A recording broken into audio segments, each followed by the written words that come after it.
Trahison entre sœurs. Quand elle, Hundé, elles est devenue un esprit vengeur pour protéger sa famille. Il était une fois, dans un village niché au cœur d'une forêt dense, 2 sœurs grandissaient ensemble. Djeneba, l'aînée protectrice, et Amina, la cadette ambitieuse.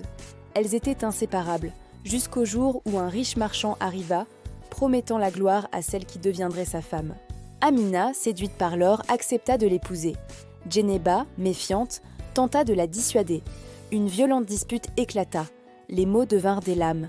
Dans un accès de colère, Amina accusa sa sœur de vouloir lui voler sa chance et la chassa. Djeneba, blessée, s'enfuit en larmes. Quelques jours plus tard, des calamités s'abattirent sur la maison d'Amina. Le bétail mourait, l'eau se changeait en boue et des ombres rôdèrent la nuit. On murmurait que l'esprit de Djeneba, disparu sans laisser de traces, hantait la cour. Amina, rongée par le remords, implora pardon. Une nuit, l'esprit se manifesta dans un souffle d'air frais. Ce n'était pas un spectre de vengeance, mais une gardienne. Djeneba expliqua qu'elle s'était sacrifiée pour déjouer la malédiction du marchand, un homme maudit qui cherchait à dévorer leur famille. Elle avait choisi de devenir un esprit pour veiller sur les siens et empêcher que Tchkotaz Amina ne tombe dans le piège. La trahison se révéla être un acte d'amour mal compris. L'esprit vengeur n'était pas là pour punir, mais pour protéger.